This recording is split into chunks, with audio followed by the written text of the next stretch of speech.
Hello aspirants, welcome to India for IAS. ಕನ್ನಡದಲ್ಲಿ current affairs ಅನ್ನು ಪ್ರಸ್ತುತಿಪಡಿಸುವ ಸರಣಿಗೆ ನಿಮ್ಮೆಲ್ಲರಿಗೂ ಸ್ವಾಗತ. ನಾನು ಶಿವಲಿಂಗಯ್ಯ.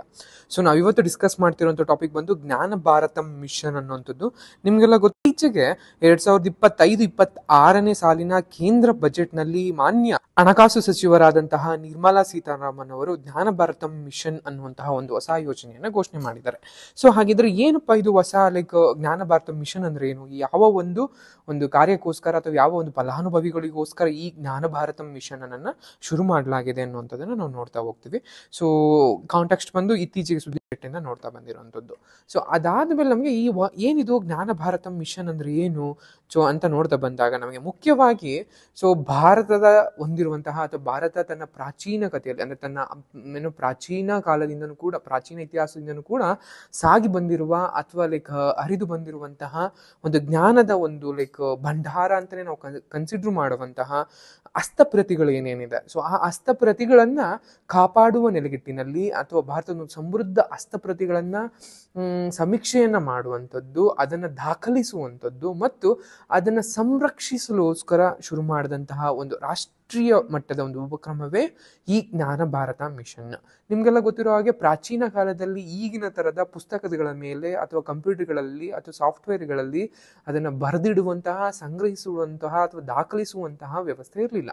ಸೊ ಆಗೆಲ್ಲ ಇದ್ದಿದ್ದು ತಾಳೆಗರಿಗಳ ಮೇಲೆ, ಮೊದಲಿಗೆ ತಾಳೆಗರಿಗಳ ಮೇಲೆ ಸಾಹಿತ್ಯವನ್ನ ಅಥವಾ ಒಂದು ವಿಷಯವನ್ನ ಅಥವಾ ಯಾವುದೇ ಒಂದು ಜ್ಞಾನದ ಒಂದು ಉಲ್ಲೇಖಗಳನ್ನ ತಾಳೆಗರಿಯ ಮೇಲೆ ಬರೆಯಲಾಯಿತು. ಆ ನಂತರದಲ್ಲಿ ತಾಮ್ರ ಪಟಗಳು ಇದ್ದಂತೆ ಪಟಗಳ ಮೇಲೆ ಬರೆಯೋದಕ್ಕೆ ಶುರು ಮಾಡ್ತಾ ಬಂದ್ರು.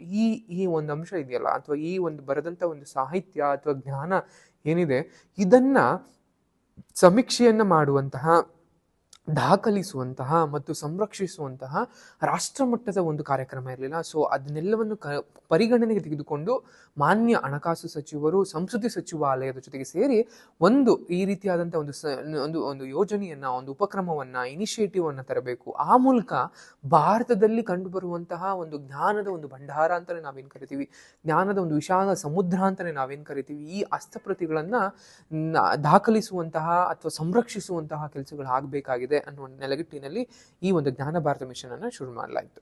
ಸೊ ಇದರ ಜೊತೆಯಲ್ಲಿ ಅಂದ್ರೆ ಶೈಕ್ಷಣಿಕ ಸಂಸ್ಥೆಗಳಾಗಿರ್ಬೋದು ಅಥವಾ ವಸ್ತು ಸಂಗ್ರಹಾಲಯಗಳು, ಗ್ರಂಥಾಲಯಗಳು ಮತ್ತು ಖಾಸಗಿ ಸಂಗ್ರಾಹಕರು ಯಾರ್ಯಾರಿದ್ದಾರೆ ಅಂದ್ರೆ ಈ ಹಸ್ತಪ್ರತಿಗಳ ಒಂದು ಖಾಸಗಿ ಸಂಗ್ರಾಹಕರು ಹೊಂದಿರುವಂತಹ ಹಸ್ತಪ್ರತಿಗಳ ಮೇಲೆ ಈ ಯೋಜನೆ ತನ್ನ ಗಮನವನ್ನ ಕೇಂದ್ರೀಕರಿಸುತ್ತೆ. ಅಂದ್ರೆ ನಿಮ್ಗೆಲ್ಲ ಗೊತ್ತಿರೋ ಹಾಗೆ ಒಂದಷ್ಟು ಶೈಕ್ಷಣಿಕ ಕಾಲೇಜುಗಳು ಅಥವಾ ವಿಶ್ವವಿದ್ಯಾನಿಲಯಗಳು ಅಥವಾ ವಸ್ತು ಸಂಗ್ರಹಾಲಯಗಳು ಮ್ಯೂಸಿಯಮ್ಸ್ ಅಂತ ನಾವೇನ್ ಕರಿತೀವಿ ಆ ರೀತಿ ಆಗಿರ್ಬೋದು, ಲೈಬ್ರರಿಗಳಾಗಿರ್ಬೋದು ಅಥವಾ ಪ್ರೈವೇಟ್ ಕಲೆಕ್ಟರ್ಸ್ ಅಂತಾನು ಕೂಡ ಕೆಲವರು ತಮ್ಮ ಪ್ಯಾಷನ್ ಇಂದಾಗಿ ಒಂದಷ್ಟು ಈ ರೀತಿಯಾದಂತಹ ಪುರಾತನ ವಸ್ತುಗಳನ್ನ, ಪುರಾತನ ಸಾಹಿತ್ಯವನ್ನ ತಮ್ಮ ಖಾಸಗಿ ಒಂದು ಇದರಿಂದ ಸಂಗ್ರಹಿಸ್ತಾ ಇರ್ತಾರೆ.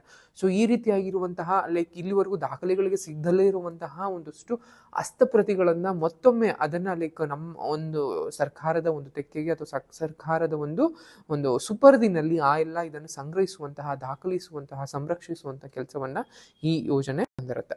ಈ ಯೋಜನೆ ಪ್ರಮುಖ ಉದ್ದೇಶಗಳೇನೆಂದ್ರೆ ಹಸ್ತಪ್ರತಿಗಳು ಅಂದ್ರೆ ಎಲ್ಲೂ ಒಂದ್ ಕಡೆ ಅಂದ್ರೆ ಅದನ್ನ ಸೆಂಟ್ರಲೈಸ್ಡ್ ಆಗಿ ಒಂದ್ ಕಡೆ ಹಸ್ತಪ್ರತಿಗಳು ಸಿಗ್ತಾ ಇಲ್ಲ. ಅಂದ್ರೆ ಇಡೀ ಭಾರತದಾದ್ಯಂತ ಎಲ್ಲಾ ಕಡೆ ಕೂಡ ಈ ಒಂದು ಹಸ್ತಪ್ರತಿಗಳು ಚದುರಿದೆ.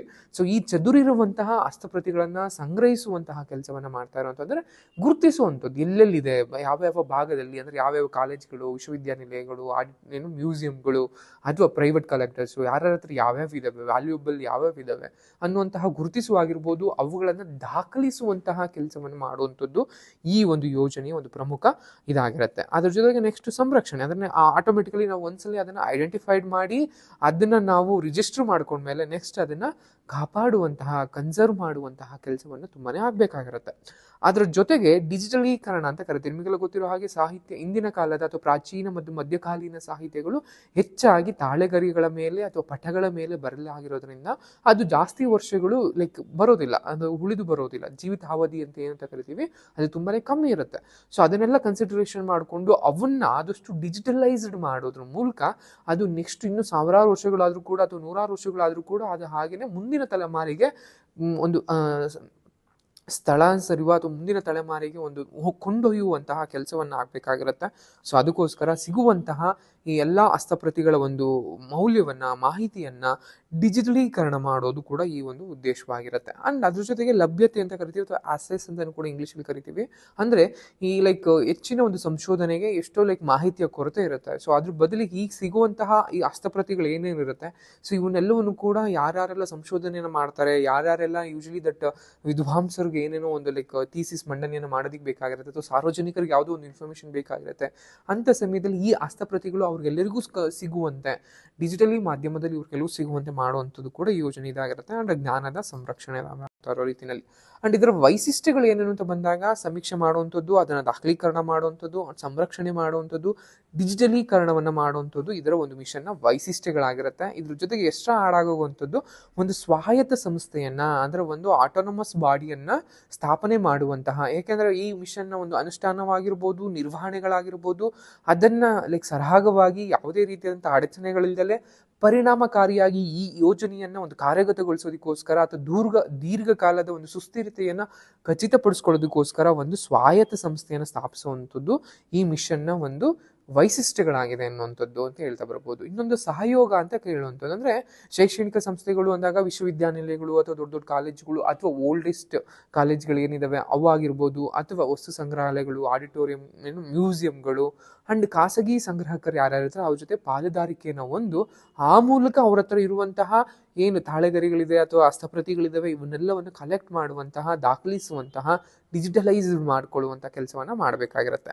ಸೊ ಬಜೆಟ್ ಬಂದು ಈ ರೀತಿಯಾದ ಈ ವರ್ಷದ ಇದರೊಳಗೆ ಇವ್ರಿಗೂ ಅರೌಂಡ್ 3.4 ಇದರಿಂದ 60 ಕೋಟಿವರೆಗೂ ಏರಿಕೆಯಾಗಿದ್ದು, ಇದನ್ನು ನಿಮಗೆ ಇರುವಂತಹ ಒಂದು ಸಂಪನ್ಮೂಲವನ್ನ, ಸಾಹಿತ್ಯವನ್ನ ಯೋಜಿಸುವಂತಹ ಇದು ಅಂತ ಕೆಲಸವನ್ನ ಮಾಡ್ತಾ ಬಂದಿದ್ದಾರೆ.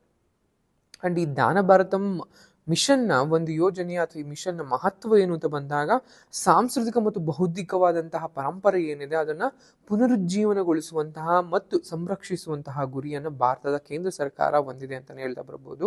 ಅಂಡ್ ಅದ್ರ ಜೊತೆಗೆ ಸಂಶೋಧಕರು, ವಿದ್ವಾಂಸರಿಗೆ ಅಮೂಲ್ಯವಾದಂತಹ ಈ ಐತಿಹಾಸಿಕ ಮತ್ತು ತಾತ್ವಿಕವಾದಂತಹ ಲಿಟರೇಚರ್ಗೆ, ಸಾಹಿತ್ಯಗಳಿಗೆ, ಪಠ್ಯಗಳಿಗೆ ಲಭ್ಯತೆಯನ್ನ ಅಥವಾ ಅವರೆಲ್ಲರೂ ಕೂಡ ಅದು ಪ್ರವೇಶವನ್ನು ಒದಗಿಸುತ್ತೆ ಅಂತಾನೆ ಹೇಳುವಂಥದ್ದು. ಸೊ ಭೌತಿಕವಾದಂತಹ ಅವನತಿಗಳಿಂದ, ನಿಮ್ಮ ಮೊದಲೇ ಹೇಳಿದಾಗೆ ಬರೆದಿರುವಂತಹ ಹಸ್ತಪ್ರತಿಗಳು ತಾಳೆಗರಿಗಳ ಮೇಲೆ ಅಥವಾ ತಾಮ್ರಪಟಗಳ ಮೇಲೆ ಇರೋದ್ರಿಂದ ಹೆಚ್ಚಿನ ಕಾಲ ಇಲ್ದಲೇ ಇರ್ಬೋದು, ಹಾಳಾಗ್ಬೋದು, ಶಿಥಿಲಗೊಳ್ಬಹುದು. ಇದನ್ನ ನಾವು ಕಾಪಾಡೋದಕ್ಕೋಸ್ಕರ ಮಾಡೋ ಒಂದು ಮಹತ್ವ ಅಂತಾನೆ ಹೇಳ್ತಾ ಬರ್ತೀವಿ. ಅಂಡ್ ಸಾಂಸ್ಕೃತಿಕ ಜಾಗೃತಿ ಅದು ಶಿಕ್ಷಣವನ್ನ ಉತ್ತೇಜನ ಮಾಡುವಂಥದ್ದು, ಅಂದ್ರೆ ಒಂದು ವಿಶಾಲವಾದ ಗುರಿಯೊಂದಿಗೆ ಮುಂದಿನ ತಲೆಮಾರುಗಳಿಗೆ ತೆಗೆದುಕೊಂಡು ಹೋಗುವಂತಹ, ಮುಂದಿನ ತಲೆಮಾರುಗಳಿಗೆ ಹಸ್ತಾಂತರಿಸುವಂತಹ ಕೆಲಸವನ್ನ ಈ ಒಂದು ಯೋಜನೆ ಮಾಡ್ತಾ ಬರುತ್ತೆ. ಒಟ್ಟಾರೆಯಾಗಿ ಈ ಜ್ಞಾನ ಭಾರತ ಮಿಷನ್ ಅನ್ನುವಂಥದ್ದು ಭಾರತದ ಹಸ್ತಪ್ರತಿ ಪರಂಪರೆಯನ್ನ ಸಂರಕ್ಷಿಸುವತ್ತ ಒಂದು ದೂರದೃಷ್ಟಿಯದ ಯೋಜನೆಯಾಗಿದೆ, ಅಂದ್ರೆ ಹೆಜ್ಜೆಯಾಗಿದೆ ಅಂದ್ರೆ ತಪ್ಪಾಗ್ಲಾರದು.